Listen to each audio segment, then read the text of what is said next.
قال الله تبارك وتعالى في كلامه القديم وفي الفرقان الحميد أعوذ بالله من الشيطان الرجيم بسم الله الرحمن الرحيم سبحان الذي أسرى بعبده ليلا من المسجد الحرام إلى المسجد الأقصى الذي باركنا حوله لنريه من آياتنا إنه هو السميع البصير صدق الله العظيم.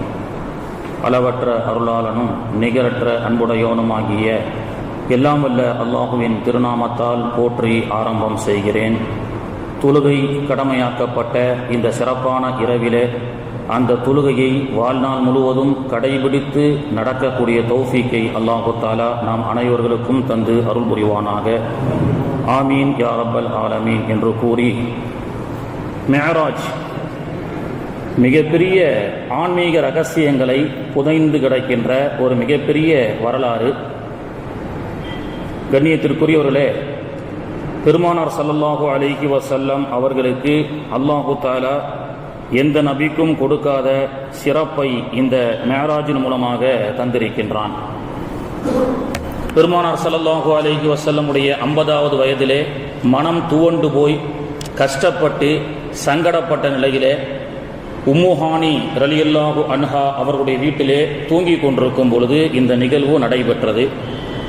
ஹஜ்ஜிக்கும் உம்ராவுக்கும் சென்றால் ரெண்டு வகையாக செய்வார்கள். சில பேர் தவாஃப் செஞ்சுட்டு கூலிக்கு மாரடிக்கிற மாதிரி தவாஃப் செஞ்சுட்டு உம்ரா இத்தனை செஞ்சேன், இத்தனை இது செஞ்சேன் அப்படின்றத விட இது தப்பு கிடையாது, செய்யலாம். தஸவுஃப் சம்பந்தப்பட்ட உம்ரான்னு ஒன்று இருக்கு. எங்கெல்லாம் ரசூலுல்லாஹ் உட்கார்ந்த ரகசிய இடங்கள், எதுவெல்லாம் சிறப்பான இடங்கள், அங்கெல்லாம் சென்று என்னென்ன கேட்கலாம் அப்படின்ற சில ரகசிய இடங்கள் இருக்கு. இந்த தஸவுஃப் ரீதியான சிந்தனையில் இருக்கக்கூடிய மக்களோடு உம்ராவும் ஹஜ்ஜும் செய்தால் நிறைய விஷயங்கள் கிடைக்கும். சில பேர் என்ன செய்வாங்கன்னா, தாயிஃபா அங்கே என்ன இருக்கு, ஒன்றும் கிடையாது. ஹிரா குகையா போய் என்ன செய்ய போற, சவுதிகாரங்களும் சில பேர் சொல்லுவாங்க, எங்க எதுக்கு வந்த, நீ காபத்துல்லால தவாஃப் செஞ்சுக்கிட்டே இரு, அதுக்கு தானே வந்த அப்படின்னு சொல்லுவாங்க. நம்மளை எல்லாம் இங்க போறாத எல்லாம் துரத்தி விட்டு சவுதிகாரம் மட்டும் நீங்க பாத்தீங்கன்னா மக்காமே இப்ராஹிம் இருக்குல்ல, அதுக்கு நேரு பின்பக்கமாக வந்தா பள்ளிவாசல், ஹரமுடைய பள்ளிவாசல், அதுல ஒரு தூண் இருக்கு. அங்கதான் ரசூல் ஸல்லல்லாஹு அலைஹி வஸல்லம் அவர்கள் உம்முஹானி ரலியல்லாஹுடைய வீடு அங்கதான் இருந்தது. அங்கதான் ரசூலுல்லாஹ் தூங்குனாங்க 50 வயசுல. அந்த இடத்துல எல்லாம் நம்மளை துரத்தி விட்டுருவான். விவரம் தெரிஞ்சவங்க போய் பார்க்கலாம், கேரளாக்காரங்க போய் பார்ப்பாங்க. ஏன்னா அவங்க விவரம் தெரிஞ்சவங்க, எங்க விஷயம் இருக்குது அப்படின்றது அவங்களுக்கு தெரியும்.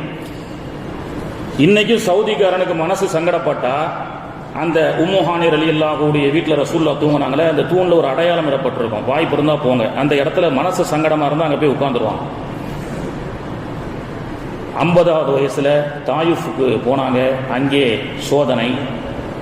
பெருமானாருடைய மனைவி கதீஜா ரலியல்லாஹு அன்ஹா அவர்களுடைய வஃபாத்து, அவர்களை கண்ணும் கருத்துமாக பார்த்து கொண்ட அபூ தாலிப் சச்சா அவர்களுடைய வஃபாத்து. 10 வருஷம் மக்காவில் மிகப்பெரிய இன்னல்கள், கஷ்டங்கள், துன்பங்கள், ரொம்ப சோகத்தோட பெருமானார் ஸல்லல்லாஹு அலைஹி வஸல்லம் அவர்கள் துவண்டு போய் தூங்கி கொண்டிருக்கும் பொழுது அல்லாஹ் எழுப்பி இந்த பிக்னிக் என்று சொல்லக்கூடிய இந்த விண்ணுலக பயணத்தை அல்லாஹ் தஆலா வைத்தான். அப்போ அந்த துவண்டு போன நேரத்தில் அந்த உம்முஹானி ரலியல்லாஹுடைய வீட்டு இன்ஷா அல்லாஹ் அடுத்து அல்லாஹ் தஆலா நமக்கு வாய்ப்பு கொடுக்கட்டும். இங்கே இருக்கக்கூடிய எல்லாருக்கும் ஹஜ்ஜுடைய உம்ராவுடைய நசீபை எல்லாம் தரட்டும். இல்லை ஹஜ்ஜு செஞ்சுட்டேன் உம்ரா செஞ்சுட்டேன்னு சொன்னால் இன்னொரு ட்ரிப்பு தஸவுஃபுக்காக செல்லுங்கள். சில ரகசியங்கள் அடங்கி இருக்கக்கூடிய சில இடங்களுக்கு செல்வதற்கு என்று நியத்து பண்ணிட்டே போங்க. ஒரு உம்ரா செஞ்சாலும் பரவாயில்ல, ஒரு வாரம் மக்கால இருக்கிறோம், ஒரு உம்ரா தான் ஓகே.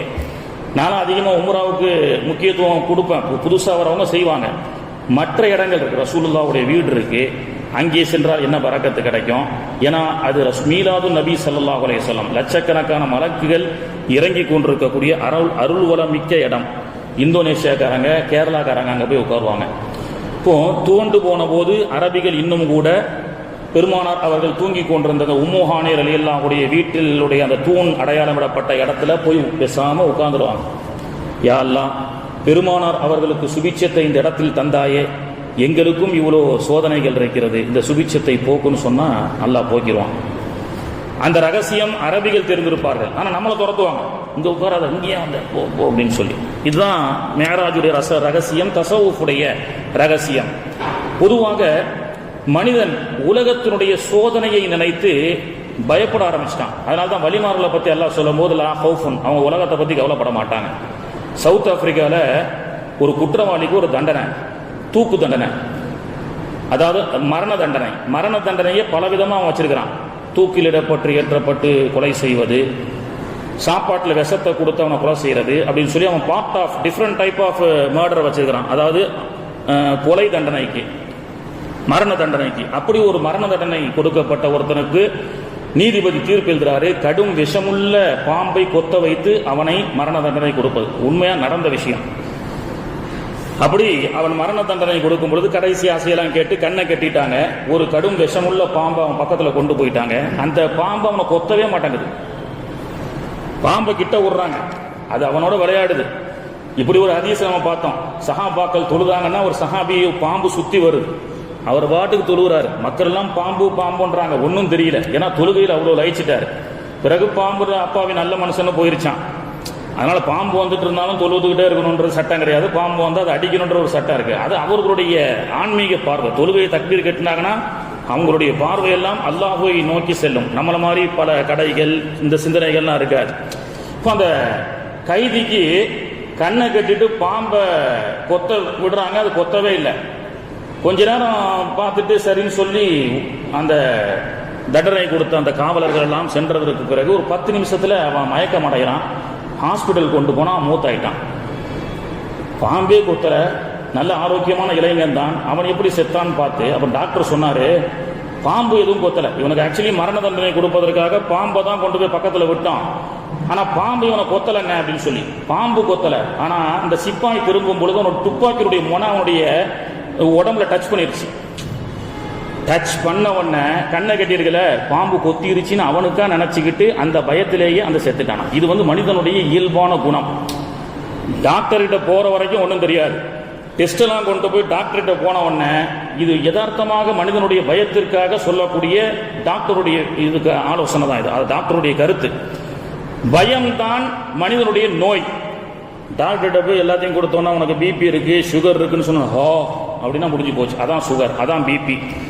உனக்கு இந்த நோய் இருக்குன்னு சொன்ன, நோய் என்பது 10% தான் ஒருத்தனை வந்து என்ன செய்யும், அவனை காக்கும். 90% அவன் பயம். நமக்கு சுகர் இருக்குன்னு சொல்லிட்டாரு, நமக்கு பிபி இருக்குன்னு சொல்லிட்டாரு, நமக்கு இன்ன நோய் இருக்குன்னு சொல்லிட்டாருன்னு சொல்லி இந்த நோய் தான், இந்த பயம் தான் மனிதனுடைய நோய்க்கு காரணம் என்று டாக்டர்கள் சொல்லி காட்டுகின்றார்கள். அப்போ பாம்பு கொத்தல, அவனா கண்ணை மூடிட்டு பாம்பு கொத்திருச்சு, இன்னும் கொஞ்ச நேரத்தில் நாம சாக போறோம் அப்படின்ற பயத்திலேயே அவன் செத்து விட்டான் என்ற நடந்த உண்மை. ஒரு தூக்கு தண்டனை, மரண தண்டனை விதிக்கப்பட்ட ஒரு மனிதனுடைய ஒரு சம்பவம். அப்போ பயம் என்பது உலகத்தில் ஒரு சோதனையை கண்டு மனுஷன் பயப்படுறான். இந்த மாதிரி ஆயிடுச்சே, பிசினஸ்ல இவ்வளவு லாஸ் ஆயிடுச்சே, இந்த மாதிரி துவண்டு போய் மனிதன் பயப்படக்கூடாது. அப்படி மாதிரி துவண்டு போன நேரத்திலே தான் அல்லாஹ் தஆலா பெருமானார் ஸல்லல்லாஹு அலைஹி வஸல்லம் அவர்களை ஓபன் ஹார்ட் சர்ஜரி, கல்ப வெளியில எடுத்து ஜம்சம் தண்ணியில கழுவி அல்லாஹ் தஆலா சில சக்திகளை பெருமானார் அவருடைய உடலோடு அப்ளிகேஷனை அல்லாஹ் தஆலா டவுன்லோடு செய்யற மாதிரி. செல்போன் இருக்குல்ல, செல்போன் மாதிரி தாங்க மனுஷன், செல்போனும் மனிதனும் ஒரே மாதிரி தான் கண்டுபிடிச்சிருக்கான். அதாவது சில சக்திகள் நமக்கு இருக்கு, அந்த அளவுக்கு தான் நம்ம செயல்பட முடியும். ஒவ்வொருத்தருக்கு எல்லாம் ஒரு டேலண்ட்டை கொடுத்துருப்பான். போன், மொபைல் போனை எடுத்துக்கிடுங்க, விலைக்கு ஏற்ற மாதிரி 128 GB இன்பில்ட், 8 GB ரேம் அப்படின்னு சொல்றாங்களே, அதே மாதிரி ஒவ்வொருத்தருக்கும் அல்லாஹ் தஆலா சில திறமைகளை கொடுத்திருக்கின்றான். நமக்குள்ள சில GB இருக்கு, நமக்குள்ள ரேம்ப் இருக்கு, அதுக்கேற்ற மாதிரி தான் நம்ம செயல்பட முடியும். அதே போன்று கண்ணு பார்வை இருக்கு பார்த்தீங்களா, 570 மெகா பிக்சல் நமக்கு கொடுக்கப்பட்ட கண் பார்வையினுடைய சக்தி 570 பிக்சல் மெகா பிக்சலுடைய சக்தி. இந்த அளவுக்கு தான் நம்மால பார்க்க முடியும், அதை தாண்டி பார்க்க முடியாது. ஆனால் பெருமானார் அவர்கள் இந்த பயணத்தில் இறந்து போன நபிமார்களை பார்க்கின்றார்கள். கபருக்கு கீழே என்ன நடக்குதுன்னு பார்க்கறாங்க. சிதறத்துல் முன்தஹாவுக்கு மேல ஜிப்ரையிலும் செல்ல முடியாத சில இடத்துக்கு செல்கிறார்கள். வானலோகத்தில் நடைபெறக்கூடிய சொர்க்கத்தை பார்க்கின்றார்கள், நரகத்தை பார்க்கின்றார்கள். இந்த உலகம் அழியும் வரை உள்ள செய்திகளை எப்படி பெருமானார் அவர்கள் சொன்னார்களோ அதே போன்று மறுமையுடைய காட்சியை, செய்திகளையும் பார்த்துவிட்டு வந்து சொன்னார்கள். இந்த சக்திக்கு 570 மெகா பிக்சல், நம்மள மாதிரி சராசரி மனிதனுடைய பார்வையினுடைய மெகா பிக்சல் பெருமானார் அவர்களுக்கு பத்தாது. அதனால மூசா அலைஹிஸ்ஸலாமும் போய் அல்லாஹ்வை பார்க்க போய் கீழே மயக்கடிச்சு கீழே விழுந்துட்டாங்க. அந்த மெகா பிக்சல் உங்களுக்கு இல்ல மூசாவே அல்லாஹ் சொல்லிட்டான். இப்போ பெருமானார் அவர்களுக்கு கண் பார்வை மெகா பிக்சலை அல்லாஹ் தஆலா அதிகப்படுத்தி கொடுக்கின்றான். அதனால் கபருக்கு கீழே என்ன நடக்குது, அவங்க மௌத்தானவங்க பார்க்கறது ஒன்று இருக்கு, கேட்கறது ஒன்று இருக்கு. ப்ளூடூத் கேட்கணுமா இல்லையா? நமக்கு கபரை பார்த்தா வெறும் யாரோ அடக்கி இருக்கிறாங்க, வெறும் மண்ணா இருக்குது. அதுக்குள்ள என்ன நடக்குது நம்மளால பார்க்கவும் முடியாது, கேட்கவும் முடியாது. ஆனா பெருமானார் அவர்கள் பார்க்கவும் செய்தார்கள், கேட்கவும் செய்தார்கள். அந்த பார்க்கக்கூடிய மெகா பிக்சல் சக்தியை நபிகள் நாயகத்துக்கு அல்லாஹ் கொடுத்தான். பெருமானார் அவர்கள் பார்த்தார்கள். நபிமார்கள், இறந்து போன நபிமார்களோடு பேசினார்கள். இறந்தவர்கள் பேசுகிறார்கள்.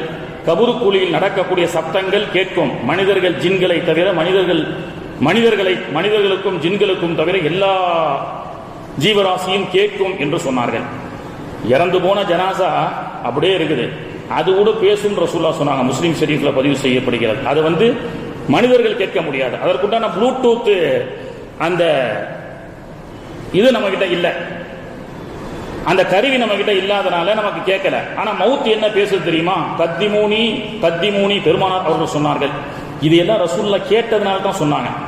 தன்னுடைய வாழ்நாளில் பார்த்ததையும் கேட்டதையும் அமானுஷ்யம் என்று சொல்லக்கூடிய சில சக்திகளை அல்லாஹு தஆலா அமானுஷ்ய சக்திகளை பெருமானார் அவர்களுக்கு கொடுத்தான். அதனால தான் பெருமானார் அவர்கள் என்ன சொன்னாங்க, ஜனாசா சும்மா வெறுமனே கிடக்குதுன்னு நம்ம நினைக்கிறோம், அதுவும் பேசுகிறது. என்ன பேசுகிறது? கத்திமூனி கத்திமூனி, என்னை முற்படுத்துங்கள், சீக்கிரம் கொண்டு போய் அடக்கம் செய்யுங்கப்பா, அவங்க வராங்க இவங்க வராங்கன்னு காத்துட்டு இருக்காதீங்க.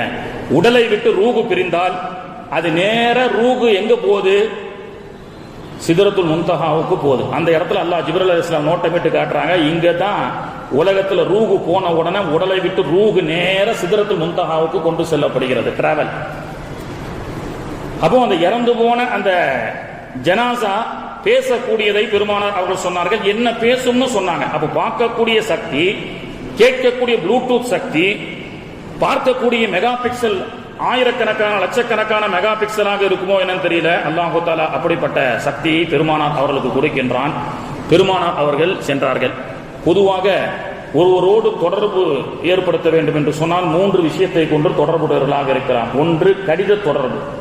கடிதத்தின் மூலமாக நலம் விசாரித்து தொடர்பை நாம் செய்து கொள்ள இருக்க முடியும். அப்படித்தான் அல்லாஹ் தஆலா தௌராத், இன்ஜீல், ஜபூர், சுகுஃபுகள் என்ற ஏடுகளை எல்லாம் கடிதத்தின் மூலமாக சில நபிமார்களோடு தொடர்பில் இருந்தான். அது கடிதத்தை போன்று, கடித தொடர்பை போன்று.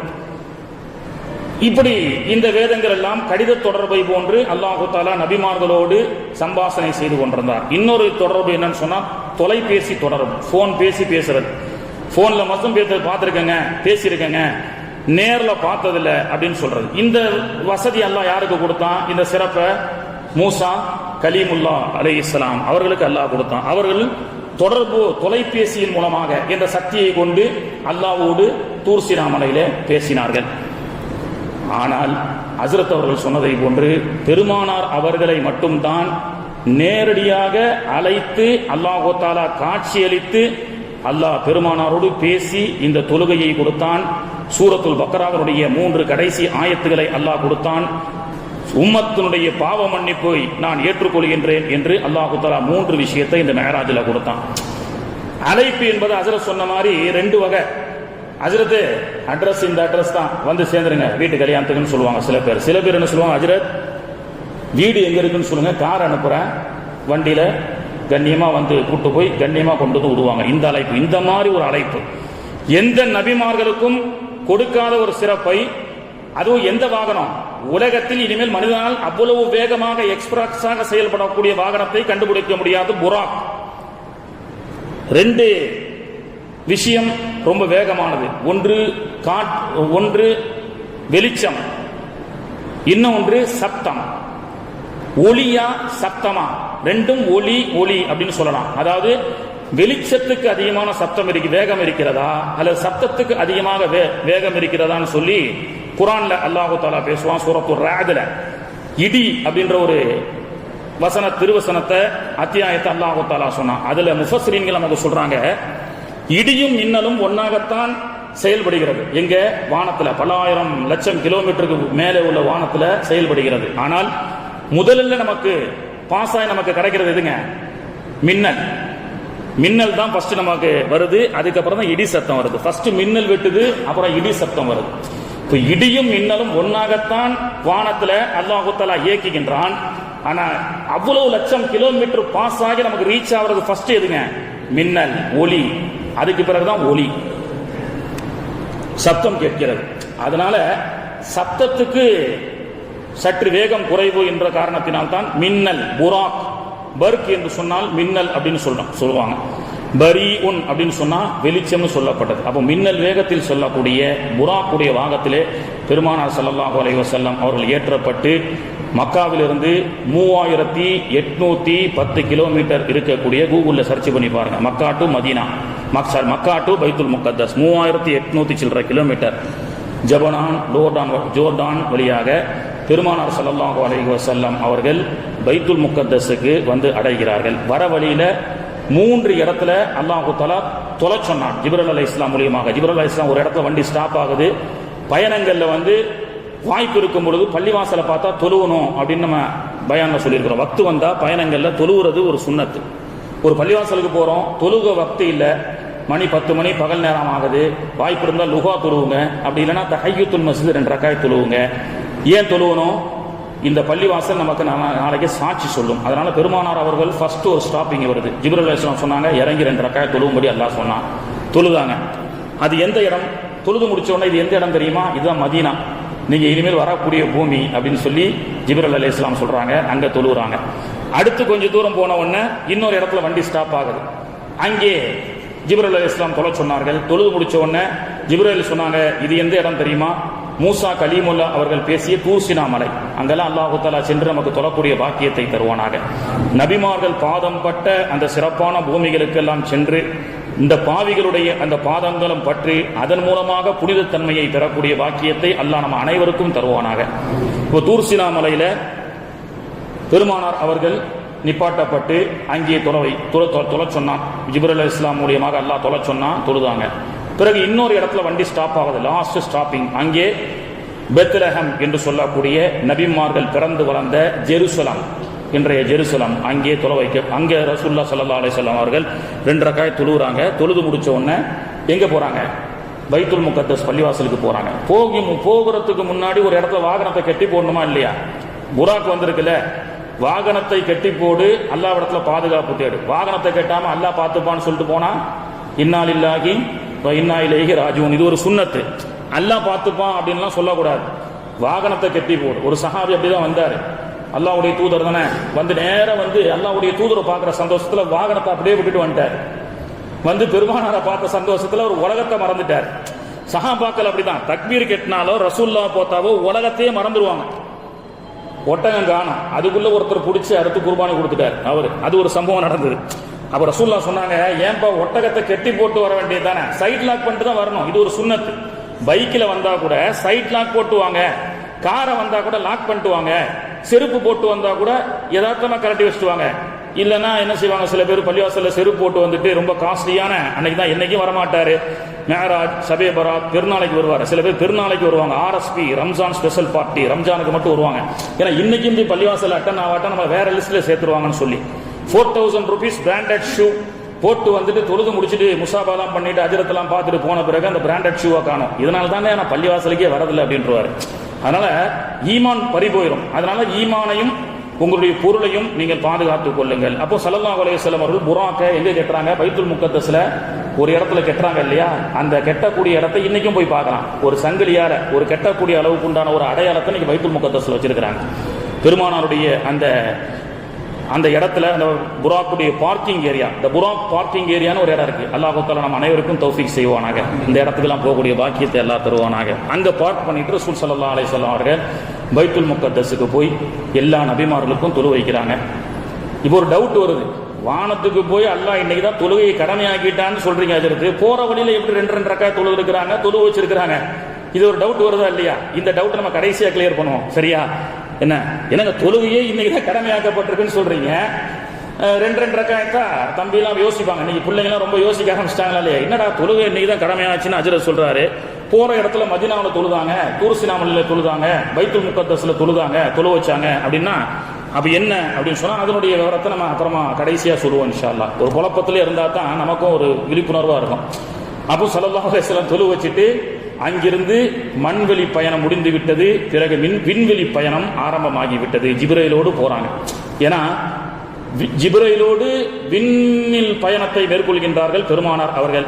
அது எப்படி ஒரு மலக்கினுடைய ரெக்கையில உட்கார்ந்து ரசூல்லா போயிருப்பாங்க, அதையும் பார்க்கணும்னு ஆசைப்பட்டா பார்க்கலாம். ஈசா அலைஹிஸ்ஸலாம் சிரியா தேசத்துல ஒத்தை மனோரால மலக்கினுடைய ஒரு ரெக்கையில அமர்ந்து கொண்டு இனி கியாமத்துக்கு சமீபமாக அப்படியே இறங்குவாங்க. அதை சில பேர் பார்ப்பாங்க. சிரியாவில் இருக்கக்கூடிய டமஸ்கஸில் இருக்கக்கூடிய பள்ளிவாசல், அதையும் அல்லாஹு தஆலா பார்ப்பதற்குண்டான பாக்கியத்தை அது வரைக்கும் அல்லாஹ் ஹயாத்தா வச்சிருக்கிறான்னு தெரியல. இருந்தாலும் ஒரு அல் பாசம் அல்லாஹ்கிட்ட கேட்கறதுல என்ன கஞ்சத்தனம் இருக்கு. ஒரு நாள் ஃபஜர் பொழுது அந்த சிரியா டமஸ்கஸில் இருக்கக்கூடிய உமையாக்களால் கட்டப்பட்ட திமிஷ்க் அல் ஜாமியா மஸ்ஜித் 5 லட்சம் பேர் தொழக்கூடிய ஒரு பிரம்மாண்டமான பள்ளி, யஹ்யா அலைஹிஸ்ஸலாம் அடக்கம் செய்யப்பட்டிருக்கிறார்கள். சலாஹுத்தீன் அய்யூபி ரஹ்மத்துல்லாஹி அலைஹி அவர்கள் அடக்கம் செய்யப்பட்டிருக்கிறார்கள்.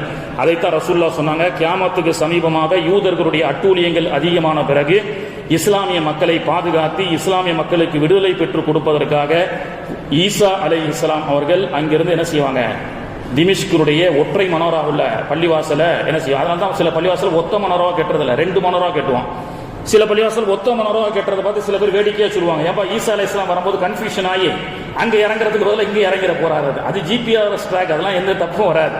அப்போ அந்த மாதிரி மலக்கினுடைய ரெக்கையில இறங்கி வரக்கூடிய காட்சி இன்னும் இனிமேலும் நடக்கும். இன்னைக்கு சில பேர் இதெல்லாம் என்ன ஆகுது, ஏதோ பழைய கதைகளை விட்டுட்டு இருக்கிறாங்கன்னு நினைக்கிறாங்க. சில பேர் இதெல்லாம் புகாரி முஸ்லீம் ஷெரீஃப் வரக்கூடிய ஆதாரபூர்வமான ஹதீஸ், சரிங்களா. அப்போ பெருமானார் அவர்கள் மண்ணிலிருந்து விண்ணை நோக்கிய பயணம் செய்யும் பொழுது முதல் வானத்தை இறக்கிற நேரம் ஆயிடுச்சு.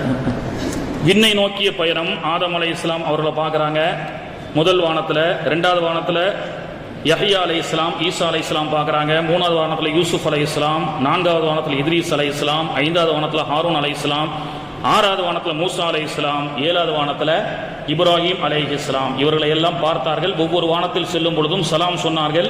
பெருமானார் அவர்கள் ஒவ்வொரு நபிமார்களை பார்க்கும் பொழுதும் தஆலி, எனக்காக துஆ செய்யுங்கள் அப்படின்னு சொன்னாங்க. இறந்து போயிட்டா அவங்களால சக்தியும் கிடையாதுங்க, அவங்களால உதவி செய்ய முடியுமா, அவங்கள போய் ஜியாரத் பண்றீங்கன்னு சில பேர் சொல்றாங்க. புகாரில வரக்கூடிய ஹதீஸ், ரசூலுல்லாஹ்வுக்கு தெரியாத இறந்து போனவர்களால உதவி செய்ய முடியுமா முடியாதான்னு. ரசூலுல்லாஹ் ஹயாத்துன் நபி, இப்ராஹிம் அலைஹிஸ்ஸலாம் வஃபாத்துன் நபி இருக்கிறாங்க. ஆனா இப்ராஹிம் அலைஹிஸ்ஸலாம் வஃபாத்தான ஒரு நபி இடத்துல ரசூல் ஸல்லல்லாஹு அலைஹி வஸல்லம் தஆலி, எனக்காக துஆ செய்யுங்க அப்படின்னு சொல்றாங்களா இல்லையா. இப்படி எல்லா நபிமார்களையும் சந்தித்து சிதறத்துல் முன்தஹா அது வரும்பொழுதுதான் வானவர் கோமான் ஜிப்ரீல் அலைஹிஸ்ஸலாம் சொல்றாங்க, அங்க ஒரு இலந்த மரம் இருந்தது, இலந்தை மரம் இருந்தது. அதனால தான் மையத்தை குளிப்பாட்டும் பொழுது இலந்த மரத்தினுடைய இலையை போட்டு குளிப்பாட்டுன்னு பெரியவங்க சொல்றாங்கல்ல. காரணம் என்னன்னா, அந்த இலந்தை மரத்துக்கு அடியில் தான் இங்கே இருந்து ஒரு ரூஹு கைப்பற்றப்பட்டால் நேர இஸ்ராயல் எங்க கொண்டு போறாரு. ஜிப்ரீல் வந்தனால பெருமானார் அவர்களுக்கு இந்த மெஹராஜ் பயணம், இஸ்ராயல் வந்தா என்ன பயணம், அது மௌத்து பயணம். அந்த மௌத்து பயணம் எல்லாருக்கும் உண்டு. மெஹராஜி நமக்கெல்லாம் ஜிப்ரீல் வர மாட்டார், இஸ்ராயல் வருவார். அப்ப அவர் என்ன செய்வார், நேர கொண்டு போய் எங்க கொண்டு போவாரு, இந்த ஸ்பாட் சிதறத்துல் முன்தஹா என்று சொல்லக்கூடிய இந்த இலந்தை மரம் இருக்கு. அங்கதான் ஜிப்ரீல் அலைஹிஸ்ஸலாம் சொல்றாங்க, வாங்கப்படக்கூடிய ரூஹுகள்லாம் இங்கதான் வரும். வந்த உடனே அல்லாஹ்வுக்கு சஜிதா செய்யும். உலகத்துல யார் சஜிதா செய்தார்களோ அந்த சஜிதாவை அல்லாஹ் ஏத்துப்பான்.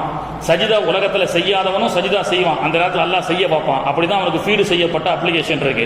அவன் சஜிதா பண்ணுவான், ஆனா அந்த சஜிதாவை அல்லாஹ் ஏத்துக்கிறது இல்லை. உலகத்திலேயே பண்ணல, மௌத்தானவருக்கு பண்றது வேண்டான்னு சொல்லி அல்லாஹ் நிராகரிச்சு விடுவான். அப்போ அந்த சிதறத்துல் முன்தஹா தாண்டவனை தான் ஜிப்ரீல் அலைஹிஸ்ஸலாம் சொல்லிட்டாங்க, என்னுடைய கெப்பாசிட்டி ஜிபி இவ்வளவுதான், இதுக்கு மேல முடியாது. இது ஆயிரக்கணக்கான மெகாவாட்ஸ் ஜிபி உடையது. அவருடைய வாட்ஸ் ஒரு 1000 தான். அங்க மேல அவருடைய வாட்ஸ் ஒரு 1 லட்சம் வச்சுக்கோங்களேன். பெருமானார் அவர்களுக்கு பல கோடி பெருமானார் அவர்களுக்கு சிதறத்துல் முன்தஹாவை தாண்டி நீங்க போங்கன்னு ஜிப்ரீல் அலைஹிஸ்ஸலாம் அனுப்பிச்சு விடுறாங்க. பெருமானார் அவர்கள் அல்லாஹ்வை சந்தித்தார்கள். நிக்கா, அதுக்கு முன்னாடி சொர்க்கத்தை பார்த்தார்கள், நரகத்தை பார்த்தார்கள். எந்த அளவுக்கு கியாமத்துக்கு சமீபமாக வரக்கூடிய செய்திகளை எல்லாம் சொன்னாங்களோ அந்த மாதிரி நரகத்தையும் பார்த்தார்கள், சொர்க்கத்தையும் பார்த்தார்கள். கியாமத்து நாள்ல நடக்கிறதையும் ரசூலுல்லாஹ் சொல்லிட்டாங்க. அதுல ஒரே ஒரு காட்சியை பற்றி ரசூலுல்லாஹ் சொல்றாங்க பாருங்க. நரகத்துல பல 1000 வருஷம் பெருமான அந்த மனிதன் இந்த ஹதீஸை சொல்லும்போது ஸல்லல்லாஹு அலைஹி வஸல்லம் ஆரம்பத்தில் அழுது இந்த ஹதீஸை முடிக்கும் பொழுது சிரித்து முடிப்பார்கள். அதனால ஹதீஸை சொல்லும் பொழுதும் அழுது கொண்டே சொல்லி முடிக்கும் பொழுது சிரிப்பது என்பது ஒரு சுன்னத்து. அதனால நம்மளுடைய ஹஸரத்மார்கள்லாம் அப்படிதான் அந்த ஹதீஸை வாசிக்கும் போது ஆரம்பத்தில் கண் லேசாக கலங்கி விட்டு பிறகு சிரிப்பார்கள். என்னன்னா, பெருமானார் ஸல்லல்லாஹு அலைஹி வஸல்லம் அவர்கள் நரகத்திலே ஒரு மனிதன் 1000 வருஷம் வேதனை செய்யப்பட்டு நரகத்தினுடைய அந்த கங்கு நெருப்பினுடைய வேதனை தாங்க முடியாமல் யா ஹன்னான் யா மன்னான் யா ஹன்னான் யா மன்னான் இதை அதிகமாக ஓதணும் கஷ்டம் வரக்கூடிய காலத்தில். யா ஹன்னான் யா மன்னான், நரகத்தினுடைய ஒரு நரகவாசியினுடைய திக்கரையே அல்லாஹ் திரும்பி பார்க்க வைத்தது. யா ஹன்னான் யா மன்னான் அப்படின்னு சொல்லி. இப்போ உலகத்தில் இதுக்கு ரொம்ப பவர் அதிகம். பல ஆயிரம் ஆண்டுகள் ஹன்னான் மன்னான்னு அவன் நரகத்தில் அல்லாஹ் எப்படியாவது நம்மளை காப்பாற்றட்டுமேன்னு சொல்லி அல்லாஹ்வை புகழ்ந்துகிட்டே இருக்கும்போது அல்லாஹு தாலா அந்த மனிதனை நரகத்திலேருந்து ரிலீஸ் பண்ணி உனக்கு என்ன வேணும்னு கேட்டான். ஏன்னா நரகத்திலேயே ஹன்னான் மன்னானுக்கு அவ்வளோ பவர்னா உலகத்தில் எவ்வளோ பவர். யா ஹன்னான் யா மன்னான். அவன் சொன்னான், யா அல்லாஹ் நரகத்தினுடைய வேதனை என்னால் தாங்க முடியல, யா அல்லாஹ் கொஞ்சம் ரிலாக்ஸ் பண்றதுக்கு ஒரு சின்ன ஒரு இன்டர்வல் மாதிரி நரகத்தினுடைய வாசல்ல கொஞ்சம் உட்கார வை, கொஞ்சம் இலைப்பாரி விட்டு வருகிறேன் அப்படின்னு சொல்லி அவன் அழுகுறான். அல்லாஹு தஆலா மலக்குகள் மூலமாக யா ஹன்னான் யா மன்னானுடைய பரக்கத்தை கொண்டு அவனை நரகத்தினுடைய ஒரு விளிம்பு வாசல்ல உட்கார வைக்கப்படுகிறது. பிறகு அங்கே உட்கார்ந்தும் யா ஹன்னான் யா மன்னான்னு அவன் அழுகுறான். யா அல்லாஹ் அங்கே இருக்கக்கூடிய அந்த புகைச்சல் இங்கே வரைக்கும் தாங்க முடியல, ஏன்னா அவ்வளோ வேதனையாக இருக்கும். கொஞ்சம் அந்த சொர்க்கத்துக்கும் நரகத்துக்கும் இடையில கொஞ்சம் உட்கார வையன் அப்படின்னு சொல்லி இன்பிட்வீன் கேப்ல அல்லாஹ் நடுவில் உட்கார வச்சிருவான். இப்போ பெருமானார் அவர்கள் சிரிக்க ஆரம்பிச்சிட்டாங்க ஹதீஸை சொல்லிட்டு இருக்கும்போது. பெருமானார் ஸல்லல்லாஹு அலைஹி வஸல்லம் சொல்றாங்க, நடுவில் உட்கார வச்சோடனே யா ஹன்னான் யா மன்னான்னு அவன் அழ ஆரம்பிச்சான். என்னப்பா நடுவில் உட்கார சொன்ன, முதல்ல ஓரத்தில் உட்கார சொன்ன, நரகத்தினுடைய வெளியில உட்கார்ந்த அப்பவும் அழைச்ச, இப்போ நடுவில் உட்கார வச்சிருக்கேன், இல்ல சொர்க்க வாசல் பக்கத்தில் கொஞ்சம் உட்கார வச்சிரேன் அப்படின்னு சொல்லி அங்க உட்கார்ந்த பிறகும் யா ஹன்னான் யா மன்னான் பெருமானார் இன்னும் கடவாய்ப்பல் தெரியக்கூடிய அளவுக்கு சிரிக்க ஆரம்பித்து விட்டார்கள். அப்புறம் அங்கேயே உட்கார்ந்து யா ஹன்னான் யா மன்னான். அல்லாஹ்வால அந்த அடியானுடைய திக்ரை பொறுத்துக்க முடியல. என்னன்னா உனக்கு சில நேரங்கள்ல சில பேரு நீ சாப்பிட்டியான்னு கேட்டா அவன் சாப்பிடலன்னு சொல்லுவான், இவங்கிட்டே காசு இருக்காது. சாப்பிட்டியான்னு நம்ம கேட்டா அவன் சாப்பிடலன்னு சொல்லும்போது மனசு தாங்காது, என்னடா நீ சாப்பிடாம இருக்கிற அப்படின்னு சொல்லிட்டு ஒரு வருத்தம் வரும்ல, ஒரு தர்ம சங்கடம், உதவி செய்யணும்னு ஆசை, ஆனா கேட்கிறான். அந்த மாதிரி அல்லாஹு தஆலா சொர்க்கத்தினுடைய வாசல்ல உட்கார்ந்த பிறகும் யா ஹன்னான் யா மன்னான், இப்போ என்னடா வேணும், சொர்க்கத்தினுடைய வரண்டாவில் வாசல் திண்ணையில உட்கார்ந்துக்கிறேன்னு அப்படின்னு சொல்லுவான்.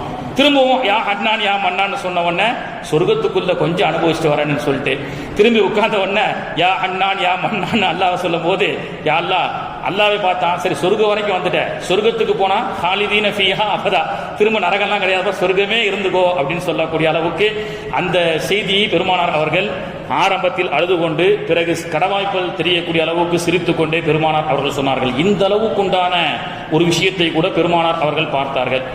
இப்போ நமக்கு ரெண்டு சந்தேகம் வருது. என்னங்க, இன்னும் மௌத்தாய் எல்லாம் கபூர்ல தானே இருக்கிறாங்க, சொர்க்கத்துக்கு எப்படி ஆள் போனாங்க, நரகத்துக்கு எப்படி ஆள் போனாங்க, தொழுகை அங்கதானே கடமையாக்கப்பட்டது, இங்கே எப்படி தொழுதாங்கன்னு சொன்னா, தொழுகை என்பது யதார்த்தமாக தொழுகை எல்லா நபிமாவுடைய காலத்தில் இருந்துகிட்டு தான் இருந்தது. பெருமானார் அவர்களும் ஆரம்ப காலத்தில் தொழுதாங்க. கடமையாக்கப்பட்டது இன்ற மேராஜுடைய இரவுல. அதுக்கு முன்னாடி 2 ரக்காயத்தா தொழுது இருக்கிறாங்க. பெருமானார் அவர்கள் தஹஜ்ஜுத் தொழுது இருக்கிறாங்க, கடமையாக ஆக்கப்படவில்லை, அவ்வளவுதான். இப்போ சொர்க்கத்தில் எப்படி ஆட்கள் போனாங்க, நரகத்துக்கு எப்படி ஆட்கள் போனாங்க அப்படின்னு சொன்னா சில சம்பவத்தை அல்லாஹு தஆலா சொல்றான். நூஹ் அலைஹிஸ்ஸலாமுடைய குஃபார்களை பற்றி சொல்லும் பொழுது உஹ்ரிகு ஃபஉத்கிலு நாரா, நூஹ் நபியினுடைய கூட்டத்தார்கள் செய்த பாவத்தின் காரணமாக அவர்களை நான் நரகத்தில் நுழைய செய்து விட்டேன் அப்படின்னா, அப்போ கபரையும் தாண்டி சில பேர் நரகத்தில் புகுத்தப்பட்டிருக்கிறார்கள். எனவே அந்த நரகவாசிகளை பெருமானார் அவர்கள் பார்த்திருக்கலாம். உலகத்தில் செய்த நல்ல காரியத்தின் காரணமாக யாசீன்ல வருது, கீலதுகுலில் ஜன்னா, நீ சொர்க்கத்தில் நுழைவாயாக என்று சொல்லிவிட்டோம். அப்படின்னா என்ன அர்த்தம்? அந்த நேரத்தில் அந்த வார்த்தையினுடைய அர்த்தம் என்ன, நீ சொர்க்கத்தில் நுழைவாயாக. ஹபீபுன் நஜ்ஜார் ரஹிமஹுல்லாஹ் அவர்களுக்கு அல்லாஹ் கொடுத்த பாக்கியம். சில நல்லடியார்கள் கபரையும் தாண்டி சொர்க்கத்திலும் வசிக்கிறார்கள், கபரிலும் சொர்க்கத்தில் வசிக்கிறார்கள் அப்படின்னு அர்த்தம் வைக்கிறான். அப்போ பெருமானார் அவர்கள் இந்த உலகத்தில் நடைபெறக்கூடிய செய்தியை மட்டுமல்ல, அதனால்தான் செய்யிது சகலை, ஈருலகத்திற்கும் பெருமானார் அவர்கள் தான் தலைவர். அது மட்டுமல்ல, இந்த மேராஜ் ஹஜ்ரத் அவங்க சொன்னாங்க, சில வினாடிகள், சில ஆண்டுகளோ சில மணி நேரங்களோ இந்த உலகத்தை அல்லாஹு தஆலா இயக்குவதை நிறுத்தி வைத்தான். பெருமானார் அவர்கள் உம்மு ஹானி ரலியல்லாஹுடைய வீட்டில் படுத்துக் கொண்டு இருக்கப்பட்ட அந்த சூடு ஆறவில்லை. ரிட்டர்ன் வரத்துக்குள்ள பெருமானாருடைய அந்த உம்மு ஹானி அவர்களுடைய வீட்டினுடைய தாப்பால் அசைவு நிப்பாட்டப்படவில்லை.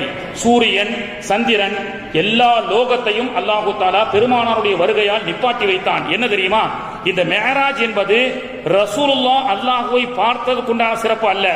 ரசூலுல்லாஹ் வந்திருக்கிறாங்க, உன்னுடைய டியூட்டி எல்லாம் நிப்பாட்டிட்டு வந்து, சூரியனே ரசூலுல்லாஹ்வை வந்து பார், சந்திரனே ரசூலுல்லாஹ்வை வந்து பார், மலக்குகளே ரசூலுல்லாஹ்வை வந்து பார் என்று மற்ற அகில உலகத்து விண்ணில் இருக்கக்கூடிய படைப்பினங்களுக்கு ரசூலுல்லாவை பார்ப்பதின் மூலமாக மேராஜ். உலகத்திலே ரசூலுல்லா அல்லாஹ்வை பார்ப்பதின் மூலமாக மேராஜ்.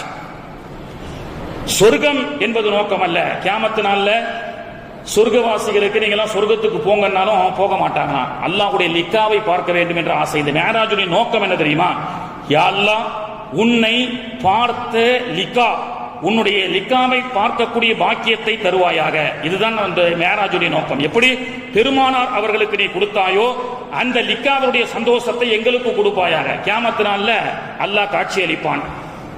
சொர்க்கவாசிகள் எல்லாம் ஃபில்டர் பண்ணி எடுத்துட்டு அல்லாஹ் காட்சி அளிப்பான். சொர்க்கவாசிகள் அல்லாஹ்வுடைய தஜல்லியத்தை பார்த்து மெய் மறந்து 70,000 ஆண்டுகளுக்கு மேலாக என்ன செய்வாங்க? மெய் மறந்து பார்ப்பார்கள். அப்பொழுது ஹூருல் மீன் பெண்களும் வந்து அல்லாஹ்விடத்துல சொல்லுவாங்களா, யா அல்லாஹ், நீயே உன்னுடைய அழகை மக்களுக்கு காண்பித்து அவர்கள் ரசித்துக் கொண்டு 70,000 ஆண்டுகள் சென்று விட்டது. எங்களை பார்த்து அனுபவிப்பதற்கு அல்லவா நீ படைச்சிருக்கிற அப்படின்னு சொல்லி, அப்ப எங்களையும் பார்க்கறதுக்கு ஒரு சான்ஸ் கொடுன்னு ஹூருலின் கெஞ்சுவாங்களாம். அப்போதான் அல்லாஹ் தஆலா எல்லாம் சொர்க்கத்துக்கு போங்க, உங்களுக்கு நிறைய ஹூருலின் பெண்கள் இருக்கிறாங்க, சொர்க்கத்துல எல்லா வசதிகளும் இருக்குன்னு சொன்னா சில பேர் போயிடுவாங்க.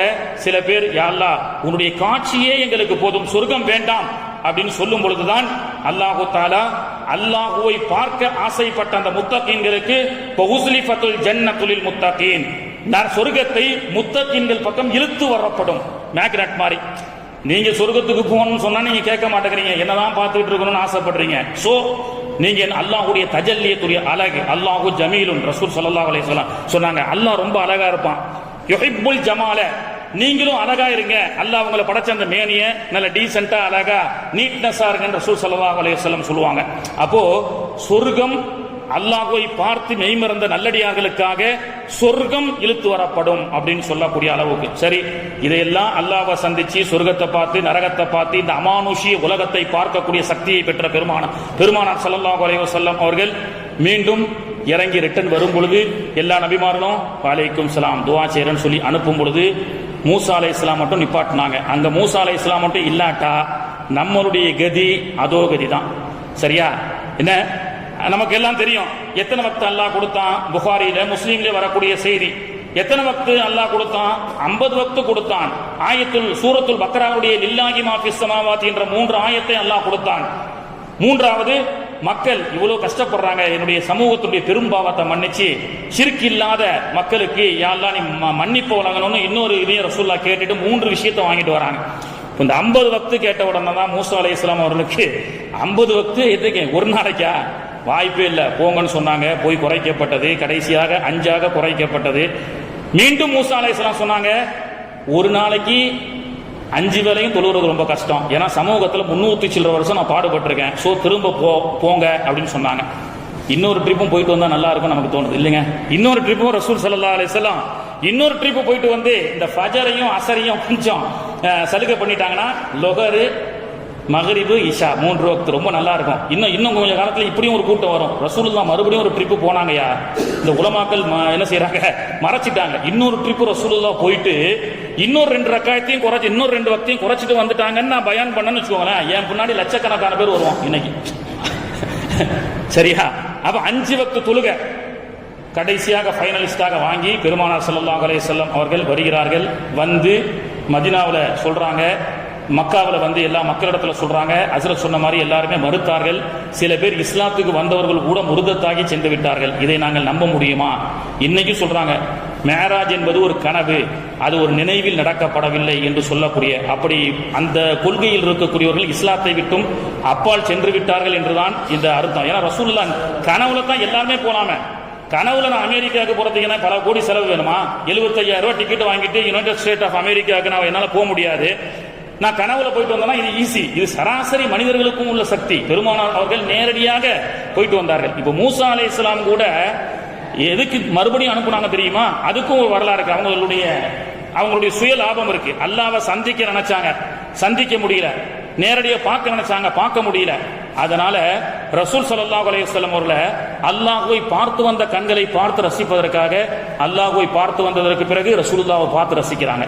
காபத்துல்லாவுக்கு போகணும்னு ஆசைப்படுறோம். ரெண்டு ஆசைகள் நாம் பட வேண்டும். ஒன்று, இந்த கண்களை கொண்டு இந்த உலகத்திலே இறையில்லமாம் காபத்துல்லாவை இறைவா நான் காட்சியை நேரடியாக பார்க்கக்கூடிய பாக்கியத்தை எனக்கு தருவாயாக என்ற ஆசை ஒவ்வொரு முத்தகீன்களுக்கும் இருக்க வேண்டும்.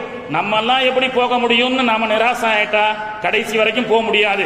இறைவா உன்னுடைய காபத்துல்லாவை எந்த தொழுகையில காபாவை முன்னோக்கி தொழுகின்றேன் என்று ஆசைப்படுகின்றோமோ அந்த காபாவை நேரடியாக பார்த்து கொண்டு நின்று தொழக்கூடிய பாக்கியத்தை தருவாயாக. ஒன்று. இன்னொன்று, உன்னுடைய லிக்காவை உன்னை முத்தகீன்கள் பார்ப்பார்களே நாளைக்கு கியாமத் நாள்ல, அந்த கூட்டத்தில் எங்களையும் ஆக்கி வைத்து அதுல முதல் சஃப்ல நபிமார்களோடு நல்லடியார்களோடு நின்று உன்னுடைய லிகா என்ற அந்த காட்சியை பார்த்து ரசிக்கக்கூடிய வாக்கியத்தை தருவாயாக அப்படின்னு எல்லோரும் உலகத்திலும் மறுமையிலும் ஆசைப்பட வேண்டும். அதற்காக துஆ செய்ய வேண்டும். இப்ப ஈசா அலைஹிஸ்ஸலாம் கம்முன்னு இருந்துட்டாங்க. ஏன் தெரியுமா? ஈசா அலைஹிஸ்ஸலாம் குறைக்க சொல்ல முடியாது. ஏன்னா அவங்க உம்மத்தா தான் வருவாங்க. 50 இருந்து 45 ஈசா அலைஹிஸ்ஸலாம் குறைச்சிருந்தாங்கன்னு வச்சுக்கோங்களேன், அவருடைய சௌகரியத்துக்காக செஞ்சுட்டாருப்பா. ஏன்னா நாளைக்கு வர இருக்கிறாங்க ஈசா அலைஹிஸ்ஸலாம். ஏன்னா நம்ம வரணுமே, நம்ம 50 வக்து தொழுவணுமே என்ற ஒரு சுயநலம் ஏற்பட்டிருக்கும். எனவே மற்ற நபிமார்கள் குறிப்பாக ஈசா அலைஹிஸ்ஸலாம்லாம் அதை குறைக்காம அல்லாஹு தஆலா மூசா அலைஹிஸ்ஸலாம் மூலியமாக 5 வக்து குறைச்சான். தொழுகை கடமையாக்கப்பட்டதற்கு பிறகு 2 ரக்காய் தான் தொழுதுருக்கிறாங்க. ஏன்னா சஃபர், பெருமானாருடைய சஃபர் என்ற காரணத்தினால் இன்னைக்கும் அந்த சலுகை இருக்கு. 5 வக்து தொழுகையில லொகருக்கு 4, அசருக்கு 4, இஷாவுக்கு 4. இதுலயும் அல்லாஹ் ஒரு சலுகை கொடுத்திருக்கிறான். 120 கிலோமீட்டர் தாண்டி பயணம் செய்றீங்களா, உங்களுக்கு லொகரு 2 ரக்காயத்து, அசரு 2 ரக்காயத்து, ஈஷா 2 ரக்காயத்து. 120 கிலோமீட்டர். ஒரு விழுப்புரம்னு வச்சுக்கோங்களேன், இங்க இருந்து விழுப்புரத்துக்கு பயணம் போட்டு புறப்படுறீங்க, போய்கிட்டே இருப்பாரு. இன்னும் 120 கிலோமீட்டர் ஆகல, திருச்சி 50, திருச்சியில இருந்து அரியலூர் இத்தனை கிலோமீட்டர். 120 கிலோமீட்டர் தாண்டின பிறகுதான் நான் சஃபராலே. அப்படி கிடையாது. 120 கிலோமீட்டர் இங்க இருந்து புறப்பட்டீங்க, புது பஸ் ஸ்டாண்டை தாண்டிட்டீங்க, ஊருடைய எல்லையை தாண்டிட்டீங்க, வல்லத்துக்கு போறீங்க, அங்க போனாலும் உங்களுக்கு 2 தான் ஸ்டார்ட். உங்களுக்கு இவ்வளவு பெரிய சலுகை. சரி, பஸ்ல ஏறி உட்காந்துட்டேன் அல்லது பிளைட்ல ஏறி உட்காந்துட்டேன், தொழுகை அல்லாத ஒரு 9 மணிக்கு ஒரு பஸ்ல ஒரு பிளைட்ல ஏறி உட்காந்துட்டீங்க, ரீச் ஆகக்கூடிய இடம் அசருக்கு தான் போக முடியும், லொகரு பஸ்ல பிளைட்ல உட்காந்து தொழ முடியாது. அப்ப நான் என்ன செய்யறது அப்படின்னு கேட்டா, நீங்க லொகர் உங்களுக்கு கிடையாது. லொகரு நீங்க பஸ்ல தொழ வேண்டியதில்லை. போய் நேர அசருடைய வக்துல இறங்கிட்டீங்கன்னா லொகரையும் அசரையும் சேர்த்து 2 ரக்காயத்தா தொழுதலாம். ஜம்மு கசர் எவ்வளவு பெரிய ஒரு சலுகை. இல்ல இல்ல நீ பிளைட்ல போனாலும் எங்க போனாலும் நீ எக்கேடு கிட்டாலும் போ, நீ தொழுதுதான் ஆகணும்னு சொல்லப்படல. சஃபர்ல ஜம்மு கசர், லொகரோட அசர், அசரோட லொகர், மகரிபோட இஷா, இஷாவோட மகரிப் 2ஐ ஜம்மு கசராக தொழக்கூடிய ஒரு இது இருக்கு. ஹஜ்ரத் அவங்க சொன்னாங்க, அபூபக்கர் சித்திக் ரலியல்லாஹு அன்ஹு அவர்கள் இந்த மிஅராஜ் என்ற விண்வெளி பயணத்தை மெய்ப்பித்தார்கள். அதனால்தான் சித்திகுல் அக்பர், உண்மையை உரைக்க சொன்ன அபூபக்கர். எந்த அளவுக்கு இந்த நாவை அல்லாஹு தஆலா அபூபக்கருக்கு கொடுத்தான் தெரியுமா? ஒரு போர்க்களத்துல சில சஹாபாக்களுடைய சடலங்களை எல்லாம் அடக்கம் செய்துவிட்டு ரசூல் ஸல்லல்லாஹு அலைஹி வஸல்லம், டைம் ஆயிச்சா, இந்த முடிச்சிடலாம் தம்பி, ஒரு 2 நிமிஷம் முடிச்சுட்டோம். பெருமானார் அந்த சூடு குறைஞ்சிச்சுன்னா சரி வராது. அந்த பெருமானார் ஸல்லல்லாஹு அலைஹி வஸல்லம் சஹாபாக்கெல்லாம் அடக்கம் செஞ்சுட்டு திருப்பி ரிட்டர்ன் வராங்க. அதுல ஒரு மனிதருடைய சடலத்தையும் அடக்கம் செய்கிறார்கள். அடக்கம் செய்து விட்டார்கள் வருது, அல்லது புற்றுயிர் குலைவாக அவர் இருந்தார்னு வருது. எல்லாம் ரிட்டர்ன் வராங்க. ஒரு அம்மா ஓடி வருது பெருமானார் இடத்துல, அல்லாஹ்வுடைய தூதரோடு போருக்கு என்னுடைய கணவன் வந்தாரே, என்ன ஆனார்? பெருமானார் அவர்களுக்கு தெரியும் அவர் புற்றுயிர் குலைவராக இருக்கிறார், அவர் மூத்தாயிட்டாருன்னு. ஆனா அவர் மூத்தாயிட்டாருன்னு சொல்ல செய்தி அந்த அம்மா வாங்கி, அந்த அம்மாவுடைய ரியாக்ஷன் எப்படி இருக்கும்? உங்க கணவர் இறந்துட்டாருங்க அப்படின்னு சொன்ன அந்த அம்மா அழுவாங்கல்ல, அதை பார்ப்பதற்கு பெருமானார் அவர்களுக்கு சங்கடப்பட்டுட்டு பின்னாடி திரும்பி பார்த்து, அலி வராரு, அவரிடத்துல கேட்டுக்கோங்கன்னா. பின்னாடி அந்த அம்மா ஓடி போய் அலி ரலியல்லாஹு கிட்ட, என்னுடைய கணவர் வந்தாரு, என்ன ஆச்சுன்னு. ரசூலுல்லாஹ் என்ன சொல்லி அனுப்புனாங்க? முன்னாடி ரசூலுல்லாஹ் கிட்ட போய் கேட்டீங்களே, இல்ல பின்னாடி அலி இடத்துல கேளுங்க. அலி ரலியல்லாஹு புரிஞ்சுக்கிட்டாங்க, இந்த அம்மாவுடைய கணவர் இறந்து விட்டாருன்னு சொல்றதுக்கு ரசூலுல்லாஹ் சங்கடப்பட்டு தான் அந்த செய்தியை எப்படி சொல்றது அப்படின்னு சொல்லி தாங்க முடியாம பெருமானார் அவர்கள் என்ன சொன்னாங்க, என்னிடத்துல சொல்லி அனுப்புறாங்கன்னு சொல்லி, அலி ரலியல்லாஹு உசாரா, பின்னாடி உமர் வராரு, அவரிடத்துல கேட்டு தெரிஞ்சுக்கோங்க, அவர் தைரியமான மனுஷன், அவர் சொல்லிடுவாருன்னு சொல்லி உமர் ரலியல்லாஹு அந்த அம்மா கிட்ட கேட்டாங்க. ரசூலுல்லாஹும் அலியும் என்ன சொன்னாங்க? இல்ல பின்னாடி வரக்கூடிய உமர் ரலியல்லாஹு சொல்லுவாங்கன்னு சொன்னாங்க. உமர் ரலியல்லாஹு என்பவர்கள் யதார்த்தத்துல கோபக்காரராக இருந்தாலும் ரொம்ப இலகிய மனமுடையவர்கள். சரியா? உமர் ரலியல்லாஹு என்பவர்களும் என்ன செய்யறாங்க, என் பின்னாடி அபூபக்கர் வருகிறார், அவரிடத்துல கேட்டுக்கோங்க, அவரும் தப்பிச்சு போயிட்டாரு. இந்த வஃபாத் செய்திய மௌத்து இறந்துட்டாருன்னு சொல்றதுக்கு அந்த அம்மா கிட்ட சொன்னா, அந்த கணவனுடைய இழப்பு தாங்க முடியாம அந்த அம்மா எப்படி அழுவும். ரஹ்மத்துல் லில் ஆலமீன், அவர்கள் வார்த்தெடுத்த சமூகம் எப்படிப்பட்டது. அபூபக்கர் சித்திக் கிட்ட போய் அந்த அம்மா கைஃப, என்னுடைய கணவர் எப்படி இருக்கிறார், நலமா இருக்கிறாரா, என்ன ஆனார்? அபூபக்கர் கேட்டாங்க. பெருமானார், அலி, உமர் என்ன சொன்னாங்க? பின்னாடி வரவரை கேட்க சொன்னாங்க. சரி, ஏன் பின்னாடி வரவர் கேளுங்க. அபூபக்கர் திரும்பினா யாரும் கிடையாது, பின்னாடி யாரும் இல்லை. செய்தியை எப்படி சொல்றது? ரசூலுல்லாவே சொல்ல என்ன செஞ்சிட்டாங்க, தயக்கப்படுறாங்க. சித்திக் நாயகம் சொல்ல உமர் நாயகம் சொல்ல தயக்கப்படுறாங்க அப்படின்னு சொல்லிட்டு அபூபக்கர் சித்திக் ரலியல்லாஹு அன்ஹு அவர்கள் சொன்னார்கள், மேராஜை மெய்ப்பித்த அல்லாஹ்வுடைய தூதர் அவர்கள் மேராஜ் என்ற அந்த பயணத்தை பெருமானார் அவர்கள் மேற்கொண்டதாக சொன்னால் இது சத்தியம், இது சத்தியம் என்று சொன்னார்களே. வாழ்க்கையில் ஒரு பொய் கூட சொல்லாத அபூபக்கர் சித்திக் ரலியல்லாஹு அன்ஹு அவர்கள் அன்று வரை மேராஜை மெய்ப்பித்த காரணத்தினால் அபூபக்கர் என்ற பெயரையும் தாண்டி சித்திகுல் அக்பர் என்ற பெயரை பெற்றார்களே. அந்த சித்திகுல் அக்பர் அந்த போர்க்களத்துல அந்த அம்மாவிடத்துல சொன்னாங்க, உன் கணவர் தானே பின்னாடி வரார் அப்படின்னு சொல்லிட்டாங்க. இறந்து போன குற்றுயிர் கொலையுறாக இருக்கக்கூடிய அல்லது குற்றுயிர் கொலையுறாக இருக்கப்பட்ட அந்த மனிதரை என்னுடைய சித்திக் நாயகம் பின்னாடி வராருன்னு சொல்லிட்டாங்க. மேராஜை மெய்ப்பித்த சித்திக் நாயகம் வராருன்னு சொல்லிட்டாங்க. இறந்து போன ஜனாசாவோ அல்லது இறக்க இருக்கக்கூடிய ஒரு சக்கராத்தில் இருக்கக்கூடிய மனிதனை அல்லாஹு தஆலா ஹயாத்தோடு வரச் செய்தான். இப்படிப்பட்ட பலவிதமான ஆன்மீக பொக்கிஷங்கள், ரகசியங்களை கொண்ட இந்த மேராஜை முழுமையாக உணர்ந்து இந்த தொழுகையை வாழ்நாள் முழுக்க கடைபிடித்து வாழக்கூடிய பாக்கியத்தை அல்லாஹு தஆலா நாம் அனைவர்களுக்கும் தந்து அருள் புரிவானாக. உயிர் உள்ளவரை கடைசி வக்து தொழுகையை கூட நிரப்பமான முறையிலே, ஆரோக்கியமான முறையிலே நின்று தொழுது ஆரோக்கியத்தோடு சலாம் கொடுத்துவிட்டு அல்லாஹுவை சந்திக்கக்கூடிய பாக்கியத்தை அல்லாஹு தஆலா தருவானாக. சிலருக்கு அல்லாஹ் அப்படி பாக்கியத்தை கொடுத்தான். சிலர் மௌத்தா இருப்பாங்க. ஹஜ்ரத் கடைசி ஃபஜ்ருடைய வக்து கூட தொழுதுட்டு குர்ஆன் ஓதிட்டு இருந்தார். ஹஜ்ரத் வஃபாத், பொறாமையாக இருக்கிறது. சில பேர் லொஹருடைய வக்து கூட தொழுதுட்டு அப்போதான் வீட்டுக்கு வந்தார், வஃபாத். இந்த மாதிரி ஆரோக்கியமான மரணத்தை அல்லாஹு தஆலா தருவானாக. இது போன்ற ஆரோக்கியமான சுறுசுறுப்புள்ள மரணத்தை கேட்க சொல்லி பெருமானார் ஸல்லல்லாஹு அலைஹி வஸல்லம் அவர்கள் கேட்டார்கள். நாம கேட்க சொன்னார்கள். பரக்கத் என்பது அல்லாஹ் நமக்கு எதை கொடுத்திருக்கிறானோ அதை இறை வழியிலே செலவு செய்தால் தான் பரக்கத். ஆரோக்கியத்தை கொடுத்தானா நல்ல நின்று அமல் செய்யுங்கள், ஆயுளை அல்லாஹு தஆலா பரக்கத் செய்வான். பொருளாதாரத்தை அல்லாஹ் கொடுத்தானா தீனுக்காக செலவு செய்யுங்கள், அதை கொண்டு அல்லாஹ் பரக்கத்தை தருவான்.